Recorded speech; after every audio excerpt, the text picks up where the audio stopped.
MLA Venigandla రాము తన పుట్టినరోజున 10వ వార్డులో ఎన్టీఆర్ భరోసా పింఛన్లను పంపిణీ చేశారు. సీఎం చంద్రబాబు ప్రజల శ్రేయస్సు కోసం అనేక కార్యక్రమాలు అమలు చేస్తున్నారని, నియోజకవర్గంలో కొత్తగా 43 పెన్షన్లు మంజూరయ్యాయని తెలిపారు. ప్రజలకు సేవ చేయడమే తన బాధ్యత అని, పుట్టినరోజును కూడా ప్రజలతో గడిపే అవకాశంగా భావిస్తున్నా అని, గుడివాడ అభివృద్ధికి కట్టుబడి ఉంటా అని ఆయన తెలిపారు.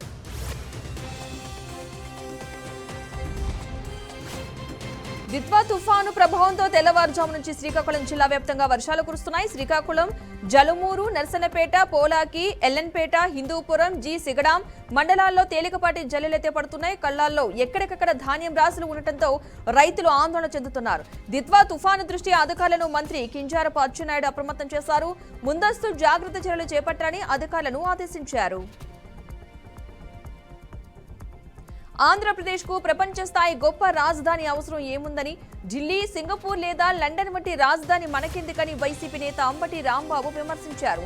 తాడేపల్లిలో ఆయన మాట్లాడుతూ వైసీపీ అధికారంలో ఉన్నప్పుడు 3 రాజధానుల విధానాన్ని సమర్థించామని, అయితే చంద్రబాబు మాత్రం ఒకే రాజధాని ప్రపంచ స్థాయిగా చేస్తామని చెప్పి ఇప్పుడు సెల్ఫ్ ఫైనాన్స్ సిటీ పేరుతో కోట్లు ఖర్చు పెడుతూ సొమ్ము చేసుకుంటున్నారని ఆరోపించారు.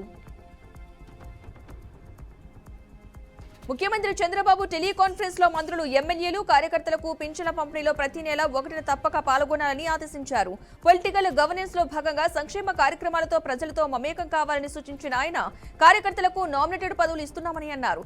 అనర్హులకు పింఛన్లు తొలగించినా అర్హులకు అన్యాయం జరగదని స్పష్టం చేస్తూ గత పాలకుల విధ్వంసంతో రాష్ట్రానికి ఇబ్బందులు వచ్చాయని అన్నారు. అంతేకాక ఉగాది నాటికి మరో 5 లక్షల ఇళ్లను పేదలకు అందిస్తామని ప్రకటించారు. ముఖ్యమంత్రి రేవంత్ రెడ్డి తెలంగాణ రాష్ట్ర అభివృద్ధికి తెలంగాణ రైజింగ్ విజన్ 2047 డాక్యుమెంట్ ను సిద్ధం చేస్తున్నట్టుగా వెల్లడించారు. ఈ విజన్ డాక్యుమెంట్ రాష్ట్ర ఆర్థిక వ్యవస్థను ప్యూర్, రేర్ అనే 3 ప్రధాన విభాగాలుగా విభజించి అన్ని వర్గాల ప్రయోజనాలు దృష్టిలో ఉంచుకుని ఆదాయాన్ని పెంచాలి, పేదలకు పంచాలి అనే నినాదంతో రూపొందించబడుతుందని తెలిపారు. ఇక ఈ ప్రణాళికపై గ్లోబల్ సమ్మిట్ లో చర్చించి అందరి సూచనలు తీసుకున్న తర్వాత తెలంగాణను బలమైన ఆర్థిక వ్యవస్థగా తీర్చిదిద్దుతున్నామని స్పష్టం చేశారు. తెలంగాణలో సీఎం రేవంత్ రెడ్డి ప్రభుత్వం ప్రవేశపెట్టిన హెచ్ఐఎల్టీ పాలసీ ద్వారా 5 లక్షల కోట్ల విలువైన భూముల కుంభకోణం జరుగుతోందని బీఆర్ఎస్ అధ్యక్షుడు కేటీఆర్ కాంగ్రెస్ నేత రాహుల్ గాంధీకి లేఖ రాశారు. ఈ పాలసీ కింద కీలక ప్రాంతాల్లోని 9300 ఎకరాల పారిశ్రామిక భూమిని సబ్ రిజిస్ట్రార్ విలువలో కేవలం 30% చెల్లించి వాణిజ్య భూములుగా మార్చుకునేందుకు అనుమతిస్తున్నారని, దీనివల్ల ప్రజలకు నష్టం జరుగుతుందని కేటీఆర్ హెచ్చరించారు.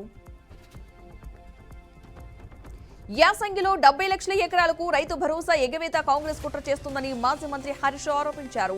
సాగు చేసిన భూములకే ఇస్తామన్న మంత్రి తుమ్మల వ్యాఖ్యలను ప్రస్తావిస్తూ రేవంత్ రెడ్డి హామీ ఇచ్చినట్లుగా 3 పంటలకు నిధులు ఇవ్వాలని డిమాండ్ చేశారు. గత ఏడాది వడ్లకు సంబంధించిన 1150 కోట్ల బోనస్ ఇప్పటికీ చెల్లించలేదని విమర్శిస్తూ పంచాయతీ ఎన్నికల్లో కాంగ్రెస్ అభ్యర్థులను ఓడిస్తేనే రైతు భరోసా, బోనస్ వంటివి వస్తాయని రైతులను ఆయన హెచ్చరించారు. కాంగ్రెస్ ప్రభుత్వం 2 ఏళ్లు పూర్తి చేసుకున్న సందర్భంగా 1 నుంచి ఉమ్మడి జిల్లాలో సంబరాలు నిర్వహిస్తున్నట్లు డిప్యూటీ సీఎం భట్టి విక్రమార్క తెలిపారు. 8, 9 తేదీల్లో జరిగే గ్లోబల్ సదస్సులో విజన్ డాక్యుమెంట్ ను విడుదల చేస్తామని, అతి ముఖ్యంగా 13న football star Lionel Messi Uppal స్టేడియంలో ఆడతారని, ఆ సందర్భంగానే తెలంగాణ విజన్ ను ఆవిష్కరిస్తామని ఆయన వెల్లడించారు. జిల్లాల ఉత్సవాలలో మంత్రులు పాల్గొంటారని, గ్లోబల్ సమ్మిట్ లో స్టాళ్లను 10 నుంచి 12 వరకు ప్రజలు సందర్శించవచ్చని భట్టి వివరించారు. పార్లమెంటు శీతాకాల సమావేశాల ప్రారంభానికి ముందు ప్రధాని నరేంద్ర మోదీ దేశాభివృద్ధి కోసం విపక్షాలు ప్రభుత్వంతో కలిసి రావాలని సూచించారు. పరాజయాన్ని అంగీకరించే మనసు ప్రతిపక్షాలకు లేదని విమర్శిస్తూ సభా సమయాల్లో డ్రామాలు వద్దు అని, చట్టసభల్లో సానుకూల చర్చలు తప్పనిసరని హితవు పలికారు. దేశ ప్రగతి కోసం మంచి సూచనలు, సలహాలు ఇవ్వాలని, ఓటమి, నిరాశను అధిగమించి బలమైన అంశాలను లేవనెత్తి తమ బాధ్యతను నిర్వర్తించాలని విపక్షాలను ఆయన కోరారు. కేరళ ముఖ్యమంత్రి పినరయి విజయన్ కు ఎన్ఫోర్స్మెంట్ డైరెక్టరేట్ షోకాస్ నోటీసులు ఇచ్చింది. సీఎం వ్యక్తిగత కార్యదర్శితో పాటు రాష్ట్ర ఆర్థిక శాఖ మాజీ మంత్రి థామస్ ఐజాక్కు ఈ నోటీసులు అందాయి. 2019లో మసాలా బ్యాన్ జారీలో విదేశీ మారకపు నిర్వహణ చట్టాన్ని ఉల్లంఘించారనే ఆరోపణలపై ఈ నోటీసులు జారీ అయ్యాయి.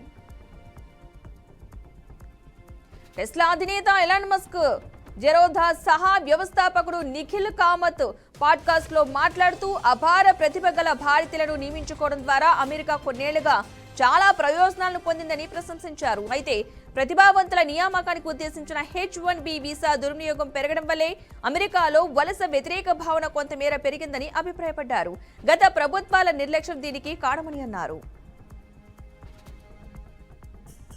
అవినీతి ఆరోపణలు ఎదుర్కొంటున్న ఇజ్రాయెల్ ప్రధాని బెంజమిన్ నెతన్యాహు తనకు క్షమాభిక్ష ప్రసాదించాలని కోరుతూ అధ్యక్షుడు ఐజాక్ హెర్జాగ్కు అధికారికంగా విజ్ఞప్తి చేశారు. ఈ అభ్యర్థన అసాధారణమైనదని అధ్యక్ష కార్యాలయం పేర్కొంది. 3 వేరువేరు కేసుల్లో మోసం, లంచం ఆరోపణలు ఎదుర్కొంటున్న నెతన్యాహు విచారణకు హాజరైన ఏకైక ఇజ్రాయెల్ ప్రధాని. ఆయన ఇంకా దోషిగా తేలలేదు మరియు ఆరోపణలను ఖండిస్తున్నారు. అమెరికా అధ్యక్షుడు డొనాల్డ్ ట్రంప్ క్షమాభిక్ష కోరిన కొద్ది వారాలకే ఈ పరిణామం చోటు చేసుకుంది. మళ్లీ టెస్టుల్లోకి పునరాగమనం చేస్తున్నాడంటూ చక్కర్లు కొడుతున్న వార్తలకు భారత స్టార్ ఆటగాడు విరాట్ కోహ్లీ పులి స్టాప్ పెట్టేశాడు. దక్షిణాఫ్రికాతో తొలి వన్డేలో అద్భుతమైన శతకం చేసిన Virat player of the match గా నిలిచాడు. ఈ సందర్భంగా తనకు ఎదురైన ఓ ప్రశ్నకు సమాధానమిచ్చాడు. దీంతో ఇప్పటి వరకు సాగుతున్న ప్రచారానికి చెక్ పడినట్లయింది. ఇంతకీ విరాట్ ఏం మాట్లాడాడో చూద్దాం.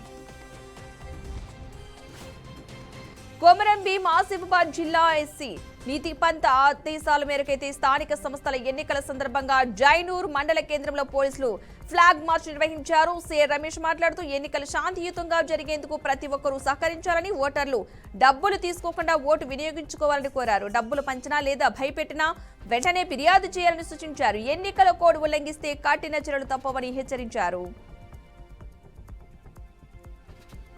దక్షిణాఫ్రికాపై తొలి వన్డే గెలిచిన టీమిండియా రాయ్పూర్లో 3న జరగనున్న రెండో వన్డేకు ముందుగా బీసీసీఐ అత్యవసరంగా సమావేశం కానుంది. ఈ సమావేశానికి head coach Gautam Gambhir, chief selector Ajit Gavakar మరియు ఇతర ఉన్నతాధికారులు హాజరయ్యే అవకాశం ఉంది. ఈ భేటీని బీసీసీఐ సెక్రటరీ దేవజిత్ సైకియా మరియు జాయింట్ సెక్రటరీ ప్రభుజిత్ సింగ్ నిర్వహించనుండగా కొత్త అధ్యక్షుడు మిథున్ మన్హాస్ హాజరుపై స్పష్టత లేదు.